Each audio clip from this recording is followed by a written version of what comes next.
The sun was sinking behind the faraway mountains, painting the Arizona sky in gold and red when Luke Harrison rode back from the far field. His horse was tired. Dust clung to his boots, and the long day had left him silent as always. Luke lived alone on a wide stretch of land, miles away from the nearest town.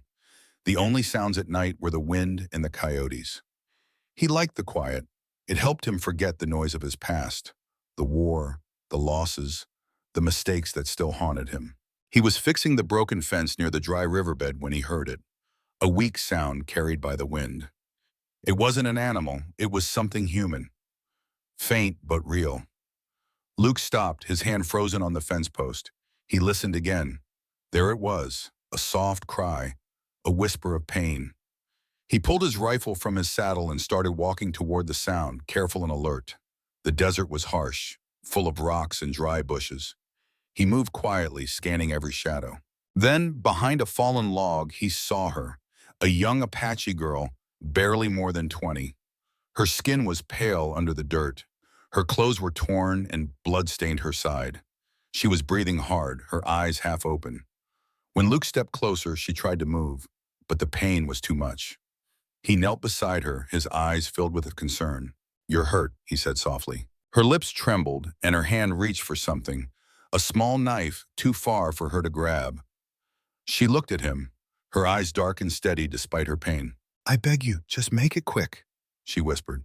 The words hit him like a hammer. Luke froze. For a moment he didn't breathe. He had seen death before, many times, but never had someone asked him for it so calmly. She wasn't begging for help. She was begging for the end. Luke slowly set down his rifle and shook his head. "No," he said quietly, "I'm not doing that." She turned her face away. "You're a rancher, white man. You see an Apache, you shoot." Luke's jaw tightened. Not today. He tore a piece of his shirt and pressed it against her wound.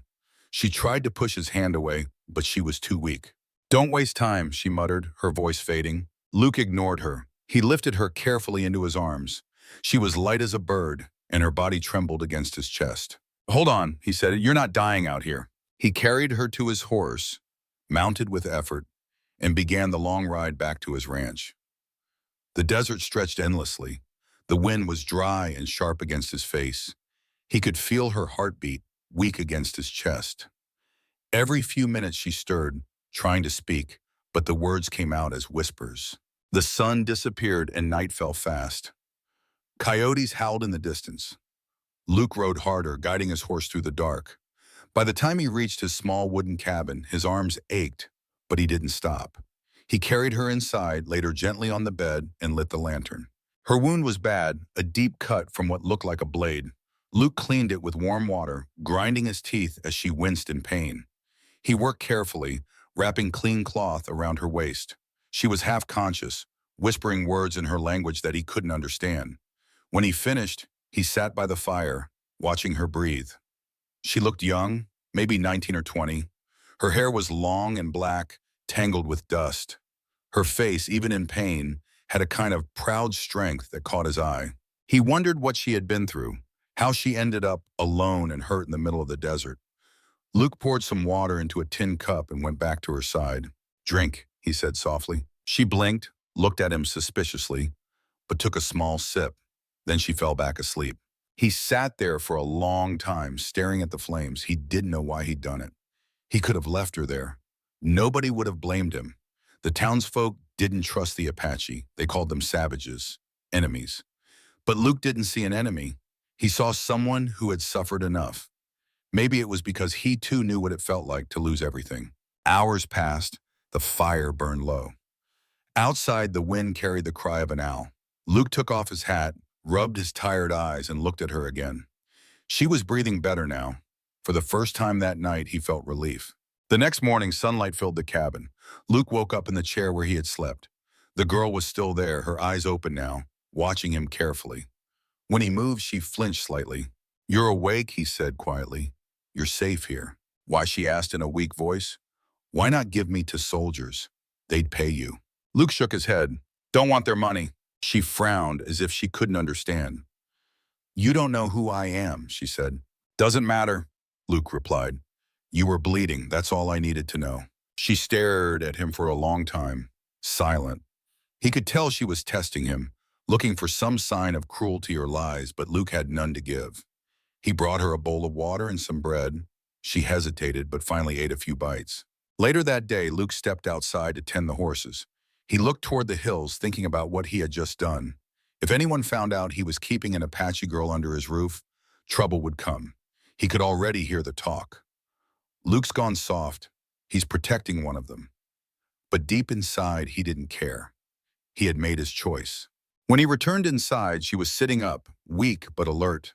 "Your name?" he asked. "Nia," she said after a moment. "My people call me Naya." "Luke," he said simply. "Luke Harrison." For a few seconds, they looked at each other. Two strangers from worlds that had only known hate. Yet in that small cabin, surrounded by silence and desert dust, something fragile and new began to take shape. That night, as he checked the bandages again, Nia's hand suddenly caught his wrist. Her eyes filled with tears, though she didn't let them fall. "You should have left me," she said softly. "My people are gone. I have nothing." Luke looked at her with quiet strength. "Maybe," he said, "but you're still breathing. That's something." For the first time since he found her, Nia didn't argue. She closed her eyes, and for the first time in days, she slept without fear. Luke sat by the fires again, his eyes on the flames.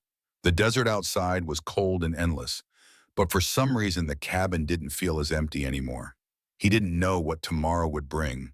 Trouble, danger, maybe worse. But for now, he had done what felt right. He had saved a life. And somewhere deep inside, a part of him that had been buried long ago, the part that believed in kindness, in second chances, had started to wake up again. When the first rays of sunlight fell through the cabin window, Naya opened her eyes slowly. The pain in her side was still sharp, but the warmth of the fire made it easier to breathe. For a few seconds, she forgot where she was. Then she saw the rough wooden walls, the worn chair by the fire, and Luke sitting silently near the door, mending a saddle strap. His movements were quiet and careful, as if he didn't want to disturb her. She watched him for a while, unsure of what to think. The man didn't look cruel. His face was sunburned, his clothes simple and dusty.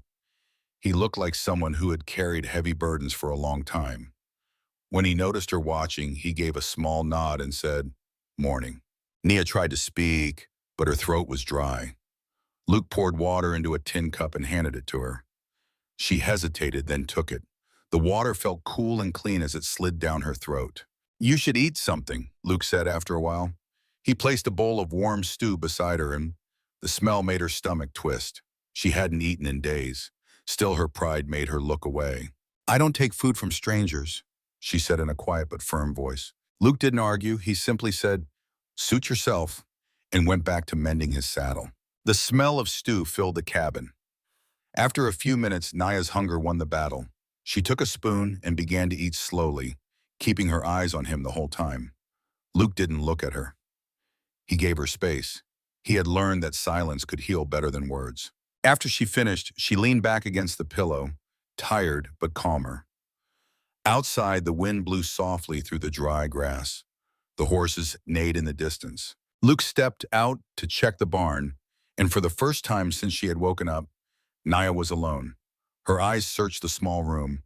A table, a bed, a shelf with a few books, a lamp, and an old rifle hanging on the wall. Everything looked simple, clean, and well cared for. Her gaze fell on the door. It wasn't locked.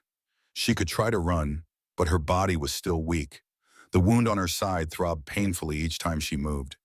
She looked at the bandage, clean and new. He had changed it while she slept. That thought made her heart twist in confusion. Why would a white rancher help an Apache woman like her? When Luke came back inside, his boots heavy with dust, she was still awake. He placed some logs in the fire and said quietly, "You'll heal faster if you rest. Don't worry, I'm not turning you in." She looked at him sharply. "You don't even know who I am." He met her eyes for the first time. "Don't need to," he said simply. His calmness made her uneasy. People like him usually carried hate in their eyes when they looked at her people. But his eyes held something different, a quiet sadness, the kind that comes from seeing too much death. Days passed slowly. Luke took care of the ranch as usual, feeding the horses, chopping wood, fixing fences. He always left early and came back when the sun went down. Naya spent most of her time resting, but she watched him from the window. His movements were steady, his back straight, his hands rough but gentle with the animals. He didn't ask her many questions. When he did speak, his voice was low and even. "You've got strong will," he said one evening while changing her bandage. "Most wouldn't have survived that kind of wound." Nia looked away. "I'm not most." He smiled faintly. "I can see that." Little by little, the distance between them began to fade. She started helping in small ways, folding his clothes, cleaning the table, feeding the fire when he was outside. Luke noticed but didn't comment.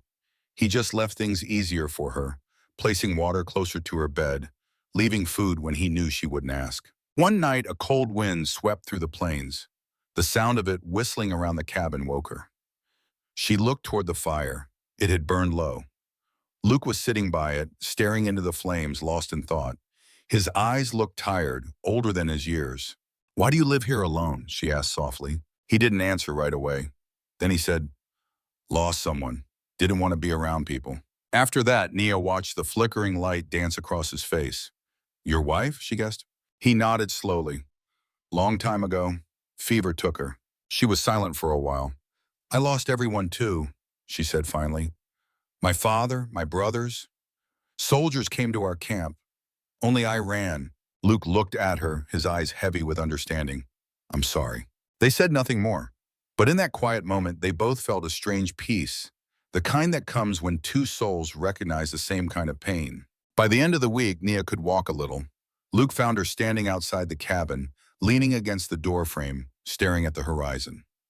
The desert stretched endlessly before her. Red rocks, golden sand, and faraway mountains glowing under the sun. "You shouldn't be out here yet," he said gently. "I needed to see the sky," she replied. "It feels free."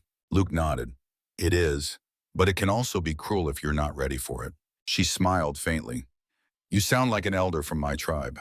He chuckled softly. "Maybe I've just lived long enough to listen." Later that day, she tried to help him with the chores.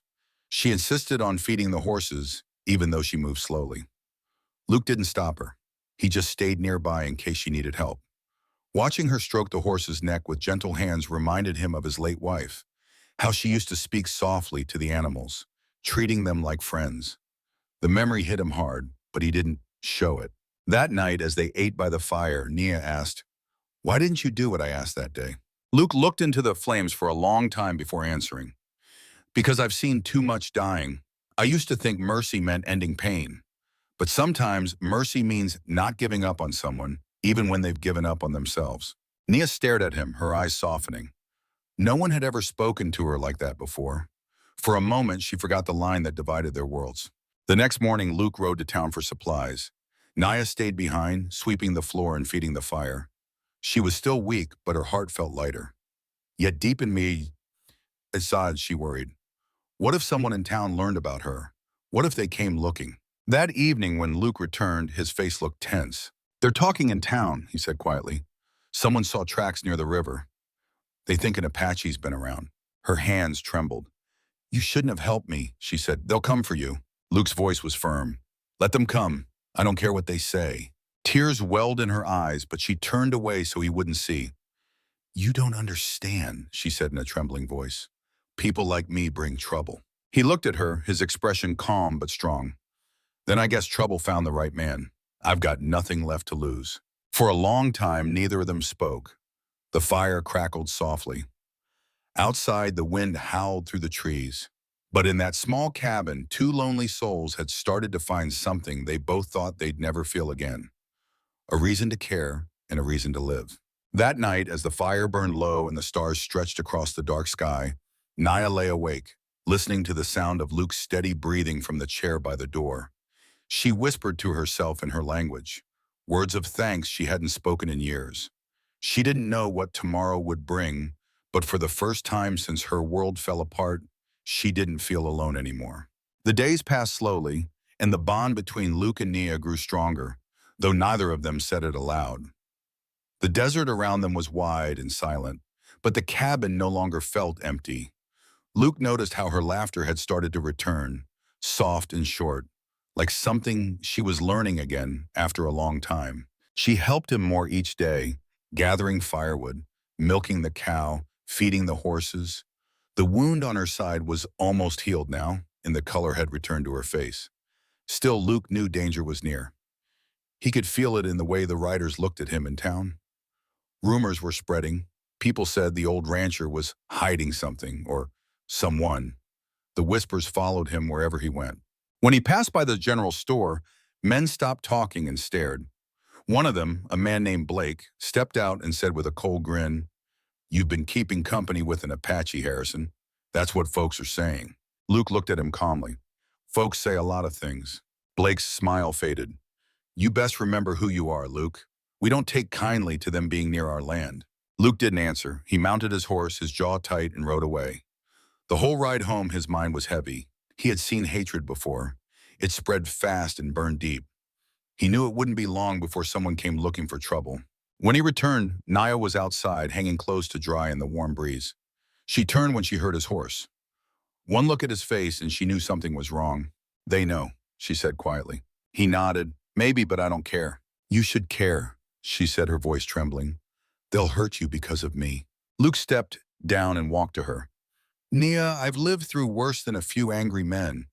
You didn't ask me to save you, but I did. That makes you my responsibility now." She looked down, her fingers twisting the edge of the cloth. "No one ever said something like that to me before." Luke smiled faintly. "Then it's about time someone did." That night, a strange silence filled the cabin. The wind outside was still, the stars bright over the plains. Luke sat by the fire, cleaning his rifle. Naya sat across from him, sewing a tear in her dress. The flickering light cast soft shadows between them. "Luke," she said after a long pause, "if they come, will you fight them?" He looked up. "If I have to?" She lowered her eyes. "You could give me to them. They'd leave you alone." He shook his head slowly. "That's not how I live." She didn't reply. But when he looked at her again, he saw tears shining in her eyes, though she tried to hide them. The next morning, the peace shattered. Luke woke to the distant sound of hooves. He stepped outside, the sun barely up, and saw 3 riders approaching. Men from town. His hand rested on his belt as they stopped near the fence. Blake was in front. "Morning, Harrison," Blake said, his tone mocking. "We came to see if the stories are true." Luke said nothing. Blake looked past him toward the cabin. "We just want to make sure you ain't harboring someone dangerous. You know how it goes." Luke's voice was calm but firm. "There's no one here who's dangerous. You can turn around now." Blake laughed. "You always were stubborn, but I ain't leaving till I look for myself." He kicked his horse forward. Before Luke could stop him, the cabin door opened. Naya stepped out, her eyes steady and proud. The morning sun caught the braids in her dark hair. The men froze. "Well, look at that," Blake said with a smirk. "Guess the rumors were true."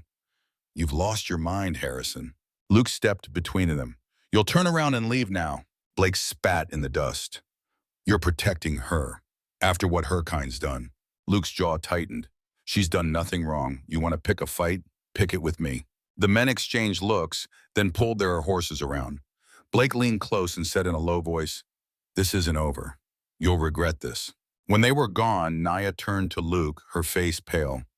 "You shouldn't have done that." "I told you before," he said quietly. "I don't care what they think." That evening, Luke fixed the fence and made sure the rifle by the door was loaded. Naya watched him, her heart heavy with guilt. She had brought danger to his home, the only place she had felt safe in years. As the sun went down, thunder rumbled in the distance. A storm was coming. The wind picked up, carrying dust and dry leaves. Luke finished his work and walked back inside. He found Naya standing by the window, staring at the dark clouds. "They won't stop," she said. "You know that, don't you?" Luke nodded. "I know." "Then why aren't you afraid?" He gave a small smile. "Because fear never built anything worth keeping." She turned to him, her voice soft but full of feeling. "You risk your life for me, but you don't even know my story." "Then tell me," he said. Nia took a deep breath.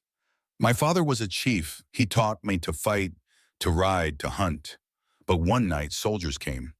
They said they wanted peace, but they brought fire instead. They took everything. I ran because he told me to. I ran until I couldn't anymore." Her voice broke. "I thought it would be better to do than to live alone." Luke's eyes softened. "You're not alone now." Those words hit her harder than she expected. For a moment, she couldn't speak. Then she whispered, "I used to hate your people." But you don't act like them. Luke stared into the fire. Maybe because I've seen what hate does. It took my wife, took my peace. I don't want it taking more.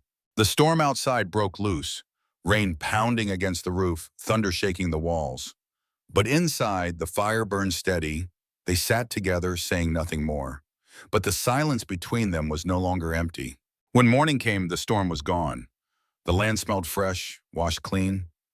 Luke stepped outside and found the fence line quiet again. For a brief moment, he hoped the trouble was over. But deep down, he knew better. Later that day, as they worked side by side repairing a water trough, Naya glanced at him and said softly, "If they come again, I will fight too." Luke looked at her, surprised. "You're not healed yet." She straightened her back. "My body is weak, but my heart is strong. I won't hide while you protect me." He saw the fire in her eyes and nodded slowly. "Then we'll stand together." That night, when the stars returned, the ranch was quiet once more. Luke sat on the porch, his rifle resting across his knees, watching the horizon. Naya came out and sat beside him, wrapping herself in a blanket. "You ever think of leaving this place?" she asked softly. He shook his head. "It's my home. I built every piece of it with my hands. Every fence post, every wall. If I walk away now, I lose more than land." She nodded, understanding. "Then I will stay too." He turned to look at her. "That's not what I meant." But she only smiled faintly. "I know, but I choose to." For a long time, they sat there in silence, listening to the wind sweep through the desert grass. Somewhere far away, a coyote howled, and Luke's horse neighed softly in the barn. The night felt different, still dangerous, but also alive with something new. Luke glanced at Naya and saw how the moonlight touched her face. He didn't know what the future held. Maybe more fights, maybe worse. But for now, sitting there beside her, he felt something he hadn't felt in years. Peace. The next few days passed in uneasy calm. Luke kept busy around the ranch, fixing the barn door, checking the water line. But his eyes were always on the horizon. Naya could feel his worry even when he said nothing. Every sunset seemed heavier than the one before, as if the desert itself was holding its breath. One evening, while Luke was stacking hay, he noticed dust rising far in the distance. It was faint but steady. Riders. He watched for a long time, hoping it was nothing, but deep down he knew. He went inside quietly, his face tense. Naya was by the fire, mending a shirt. "They're coming," he said softly. Her hands froze. "How many?" "Couldn't tell," he said, "but they're riding hard." She stood up slowly, her heart pounding. "Then it's time," she said. Luke looked at her. The same girl who once begged for death was now standing straight, strong, and ready. "You sure you want to fight?" he asked. She nodded. "I'm not afraid anymore." He handed her his old rifle. It was heavy, worn from years of use. "You know how to shoot?" She checked the weapon, her movement sure. "My father taught me." Luke gave a small smile. "Then we've got a chance." As night fell, they prepared in silence. Luke moved the horses into the far pen and barred the barn door. Naya filled the lanterns and placed them near the windows. The air was thick with tension, but neither of them spoke of fear. By the time the riders reached the edge of the ranch, the moon had risen. 5 men, their faces hidden under hats, circled near the gate. Luke stepped out onto the porch, rifle in hand. Naya stayed inside, watching through the crack in the wall. "Evening, Harrison," Blake's voice called out from the dark. "We told you this wasn't over." Luke's voice was steady. "You should have listened to me the first time, Blake. Go home." "Can't do that," Blake sneered. "You've been keeping one of them. A savage, right here on your land. We can't allow that." "She's hurt no one," Luke said firmly. "You got no right to be here." "Every right," Blake shouted. "You're protecting the enemy." There was a pause, the kind that comes before something bad. Then Blake raised his gun. "Move aside, Luke." Luke fired first. The bullet struck the dirt near Blake's horse, sending it rearing. The men scattered, shouting. Shots cracked through the air. Glass shattered. Nia ducked, then ran to the back door, grabbing another rifle from the wall. She climbed up to the small loft window and fired once, the sound echoing across the open land. One of the attackers yelped and fell back. The gunfire went on for what felt like forever until the attackers finally retreated into the dark.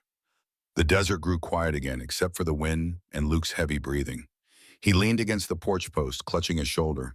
Blood trickled down his sleeve. Nia ran to him, her hands trembling. "You're hurt."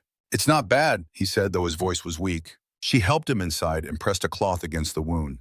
Tears filled her eyes as she worked. "Why did you do this for me?" she whispered. "You could have let them take me." He looked at her through the pain. "Because you deserve to live. That's reason enough." Her hands shook harder. "You're bleeding for me," she said softly. "I asked you once to end my life, but you gave me a new one instead." Luke smiled faintly. "Guess I'm stubborn that way." The rain started soon after, falling gently over the wounded land. It washed the dust and blood away from the porch. Inside, the fire burned low, casting a warm glow over them both. Nia stayed beside him all night, changing the cloth, making sure he didn't slip into fever. When morning came, the air was clear, and the smell of wet earth filled the cabin. Luke opened his eyes slowly and found her sitting next to him, half asleep but still holding his hand. "You stayed," he murmured. She nodded. "I wasn't leaving." He smiled weakly. "You did good last night. You kept your head." Her eyes softened. "I remembered what my father taught me. Protect the one who protects you." He tried to sit up, but she pressed him back gently. "Rest," she said. "You've done enough." For the next few days, she took care of him just as he had once cared for her. She fed the horses, fetched water, and cooked simple meals. When he tried to thank her, she only smiled and said, "Now we're even." But deep down, both of them knew it wasn't just gratitude. Something stronger had taken root between them. Something quiet but unbreakable. One afternoon, Luke sat outside, his arm in a sling, watching the sunset. Naya came out with 2 cups of coffee and handed him one. "You think they'll come back?" she asked. Luke looked toward the horizon. "Maybe, but I don't think they'll try again soon."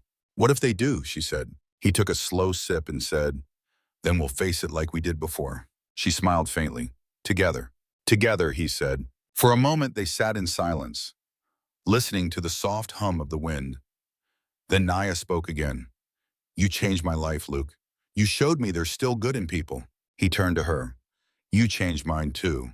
I forgot what it meant to care about someone again." Her eyes glistened. "You cared when you found me. You just didn't know it yet." That night, as stars filled the sky, Nia lit the fire and watched the flames dance. She remembered the girl who had once begged for death. Weak, frightened, lost. That girl was gone now. In her place stood a woman who had fought, who had found purpose, and who had someone to protect. Luke watched her quietly from his chair, a calm warmth spreading in his chest. The fear and loneliness that had ruled his life for years were fading. In their place was something steady and real. Trust. Outside, the land stretched endlessly, silent under the moonlight. Inside, 2 souls who had once been broken now shared one small light that refused to fade. When Naya turned and met his eyes, she saw the same quiet strength that had once carried her from death's edge. And in that silent exchange, they both understood what words could not say. They had saved each other. Weeks passed, and the land slowly healed from the storm and the fight. The grass began to grow again after the rain, and the air smelled clean and alive. Luke's wound closed little by little, though his shoulder remained stiff. He didn't complain. He never did. Nia stayed close, helping him with the work he couldn't do. The two of them moved through their days in quiet rhythm, like the land and the wind had finally learned to live together again. Every morning, Luke would rise before dawn, feed the horses, and bring water from the well. Naya would light the fire, make coffee, and cook breakfast. Their words were few, but their eyes said enough. There was peace between them, a kind that didn't need to be spoken out loud. Sometimes, when the chores were done, they would sit on the porch and watch the horizon. The sun would paint the desert gold, and the silence between them felt soft, like an old song. Naya often looked at the sky and said, "When I was little, my mother told me the sky never forgets kindness." Luke would smile quietly at that. One evening, Luke rode to town for supplies. Nia stayed behind, tending to the animals. The ride was long and dusty, and when he arrived, the townsfolk greeted him with mixed looks, some curious, some cold. The storekeeper, an older man named Grant, watched him carefully as he gathered flour, beans, and tools. "Word is you scared off Blake and his boys," Grant said as he weighed the flour. Luke didn't look up. "They came looking for trouble. They found what they came for." Grant sighed. "You've always been a fair man, Luke. Folks are starting to see that. Some even think maybe that girl of yours ain't what they said. Luke's eyes lifted slowly. She's not my girl. She's just someone who needed help. Grant gave a small smile. Maybe so, but helping her might have done you some good too. Luke didn't answer, but deep down he knew the man was right. He rode home under the stars, thinking of the life waiting for him in that small cabin. The quiet laughter, the sound of her voice, the warmth that filled the place. When he reached home, Nia was sitting outside near the fire pit roasting corn. She stood when she saw him, relief washing over her face. "You took long," she said. "Town talked too much," he replied with a small smile. She laughed softly and handed him some food. The night air was cool and the stars shone brighter than ever. After they ate, she handed him a small wooden carving, an eagle with its wings spread wide. "I made this," she said quietly. "My father used to carve them. It means strength and freedom." Luke turned it in his hands, feeling the smooth wood under his fingers. "It's beautiful," he said. "Thank you." "It's for you," she said, "for saving me, for giving me a place when I had none." He looked at her gently. "You don't owe me anything, Naya." She shook her head. "Maybe not, but this isn't about owing. It's about respect." He smiled and nodded. "Then I'll keep it close." From that day on, the small carving stayed on his desk right beside a picture of his late wife. But when he looked at it, he didn't feel guilt anymore. He felt peace. Days turned into weeks, and soon the world began to forget what had happened. The men from town stopped coming. The fences stayed whole, and the cattle grew fat again.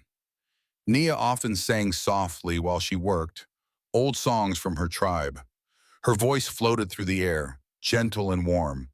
Sometimes Luke would stop what he was doing just to listen. One morning, while fixing the roof, Luke noticed her out in the field, kneeling in the dirt, planting something small.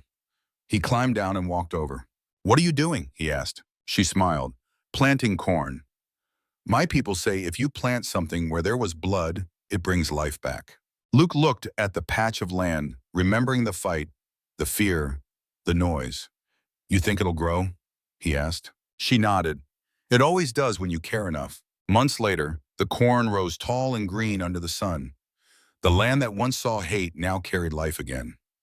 Every time Luke passed the field, he felt something shift inside him, something gentle, like forgiveness. One evening, a group of travelers stopped by the ranch asking for water and rest. Luke welcomed them without hesitation. Among them was an older Apache man. When he saw Naya, he stopped, surprise and emotion filling his eyes. "Child," he said softly, "we thought you were gone." She ran to him, tears streaming down her face. "Uncle," she cried. Luke stepped at him, giving them space. They spoke in their language for a long time, voices low and full of feeling. When they finished, Naya turned to Luke. "He is my mother's brother," she said with a smile. "He was looking for the few of us who survived." Luke nodded. "You found family again." Her smile faded a little. "They're leaving in the morning. They want me to go with them." For a moment, the world went quiet. Luke's heart felt heavy, but he didn't show it. "You should," he said softly. "They're your people." She looked at him for a long time, her eyes searching his face. "And what about you?" she asked. "I'll be fine," he said, forcing a small smile. "The ranch needs work as always." That night, she packed her few things, folding each piece of cloth with care. Luke watched from the doorway, saying nothing. When she finished, she turned to him. "You saved my life, Luke. You gave me a reason to live again. I'll never forget that." He nodded, his throat tight. "You've got a strong spirit, Naya. Go where you belong." But as dawn broke and her uncle's group prepared to leave, Nia stood still beside the horse. The sun rose over the hills, bathing the ranch in golden light. She looked at the open road ahead, then back at the cabin, the walls she had helped repair, the field she had planted, the man who had never turned away from her. Her uncle called her name, but she shook her head. "My place is here," she said quietly. Luke's eyes widened in surprise. "You sure about that?" She smiled softly. "Yes, this is my home now." The travelers nodded with understanding and rode away. Away, leaving a trail of dust behind them. Luke stood there silent until Naya turned and walked back toward him. "I thought you'd go," he said. She looked up at him, her eyes shining. "I did too. But sometimes home isn't where you were born. It's where you're cared for." Luke's voice was low. "You'll always have a home here, Naya." That evening they sat by the fire, the orange glow dancing between them. The sound of crickets filled the night. Naya rested her head lightly on his shoulder, and for the first time in many years, Luke felt something pure, not loneliness, not loss, but peace. The days ahead were calm. The ranch thrived again, the cornfield golden and strong. Travelers sometimes passed by and told stories of the old rancher and the Apache woman who ran the land together. Two souls from different worlds who had found family in each other. Luke never cared about what people said anymore. When the sun rose each morning and Naya stepped outside to greet the day, he knew that everything they had suffered had led them exactly where they were meant to be. And as the desert wind swept softly through the fields, carrying the scent of new life, Luke would look at the small eagle carving on his desk and smile. It reminded him that mercy, once given freely, could turn strangers into family, and pain into something that finally felt like peace. Sometimes the greatest act of courage isn't pulling a trigger. It's choosing not to, when every voice around you screams that you should.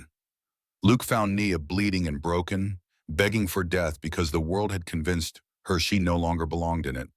In that moment, he could have walked away, could have ended her pain the way she asked, could have protected his quiet, lonely life from trouble. But instead, he carried her home. He chose mercy over fear, kindness over hatred, and life over the easy silence of indifference. That single choice didn't just save Naya, it saved Luke too. Two shattered souls divided by history, prejudice, and blood. I discovered that healing doesn't come from revenge or separation. It comes from refusing to let someone else's pain harden your own heart. They learned that real family isn't always born. Sometimes it's built, one stubborn act of compassion at a time. In a world that still tries to teach us to fear the other, this story whispers a deeper truth. The moment you decide someone deserves to live, even when the whole world says they don't, you begin to live again yourself. Mercy isn't weakness. It's the bravest rebellion there is. So tell me in the comments, has there ever been a time when someone showed you unexpected kindness when you felt completely lost? Or when you chose compassion even though it was the harder road? Share your story. I read every single one. If this touched your heart at even a little, hit that subscribe button and ring the bell. Because every week we share real stories that remind us humanity is still worth believing in. You never know whose life your kindness might save tomorrow. Maybe even your own.